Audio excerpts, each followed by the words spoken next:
اعوذ باللہ من الشیطان الرجیم بسم اللہ الرحمن الرحیم السلام علیکم ورحمۃ اللہ وبرکاتہ۔ 19ویں صدی کے آخر میں صہیونیت کا آغاز ہوا۔ اس کا مقصد یورپی یہودیوں کو شہری اور مذہبی حقوق دلانا تھا، جنہیں پورے عیسائی یورپ میں کم تر اور دوسرے درجے کے شہری سمجھا جاتا تھا۔ 1904 عیسوی میں صہیونیت کی اس تحریک نے اعلان کیا کہ فلسطین میں ایک الگ یہودی ریاست اسرائیل قائم کی جائے۔ اس کے بعد یورپ اور دنیا بھر کے یہودی عربوں کی مزاحمت کے باوجود فلسطین آ کر آباد ہونا شروع ہو گئے۔ اس زمانے میں اس علاقے پر خلافت عثمانیہ کی حکمرانی تھی، جس نے پہلی جنگ عظیم میں جرمنی کا ساتھ دیا۔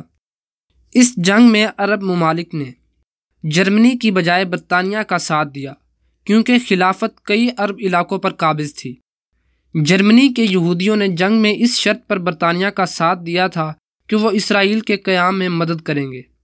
اس سلسلے میں برطانیہ نے 1917 عیسوی میں بالفور ڈکلیریشن جاری کیا، جس کی روح سے فلسطین میں ایک الگ یہودی ریاست اسرائیل قائم کی جائے گی۔ دوسری عالمی جنگ کے اختتام پر یہودیوں نے ہٹلر کے ہاتھوں یہودیوں کے قتل عام یعنی ہولوکاسٹ پر واویلا مچایا اور ساری دنیا میں خود کو مظلوم ثابت کیا۔ ہولوکاسٹ کا تاریخی پس منظر کچھ یوں ہے۔ 1930 عیسوی کے عشرے کے اوائل میں جرمنی پر نازی پارٹی کی حکومت تھی، جس کا سربراہ اڈولف ہٹلر تھا۔ اس نے خفیہ پولیس فورس منظم کی اور مخالف سیاسی جماعتوں پر پابندی لگا دی۔ اس کے ساتھ ساتھ اس نے جرمنی میں آباد جپسی اور یہودیوں جیسے اقلیتی گروہوں کو ظلم و ستم کا نشانہ بنانا شروع کر دیا۔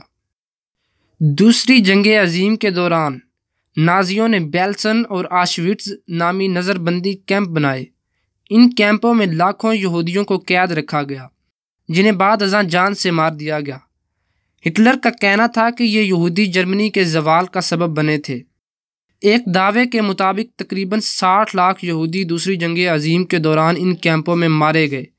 اس سانے کو ہولوکاسٹ کا نام دیا گیا۔ اس صدی کے شروع میں دنیا بھر میں ہولوکاسٹ پر بحث و مباحثے ہوئے، جن میں اس واقعہ کو مشکوک قرار دیا گیا۔ البتہ یہودی آج تک اس سانحے کے نام پر دنیا سے ہمدردیاں حاصل کرتے رہے ہیں۔ دوسری جنگ عظیم کے اختتام پر فلسطین میں موجود یہودی آباد کاروں نے الگ ریاست کا مطالبہ کر دیا، اور 14 مئی 1948 عیسوی کو اقوام متحدہ نے فلسطین کو امریکہ اور برطانیہ کے ایما پر 2 حصوں میں تقسیم کر دیا۔ یوں اسرائیل کا قیام عمل میں آیا۔ اسرائیل نے اپنے توسیعی منصوبے اور جارحیت جاری رکھی۔ عربوں اور اسرائیل کے درمیان اس مسئلے پر کئی بار جنگ ہو چکی ہے، مگر اسرائیل مسلمانوں کا قتل اور ان پر جبر جاری رکھے ہوئے ہے۔ فلسطین اب صرف غزہ کی پٹی اور مغربی کنارے تک محدود ہو چکا ہے۔ مسلم امت جسد واحد کی طرح ہے۔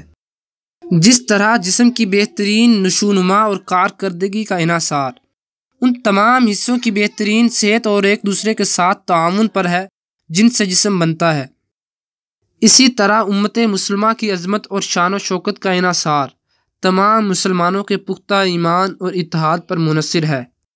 وقت کی سب سے اہم ضرورت فرقہ بازی کو فروغ دینا نہیں، بلکہ قرآن اور حدیث کی روشنی میں متحد ہو کر انسانیت کو ظلم سے نجات دلانا اور انصاف قائم کرنا ہے۔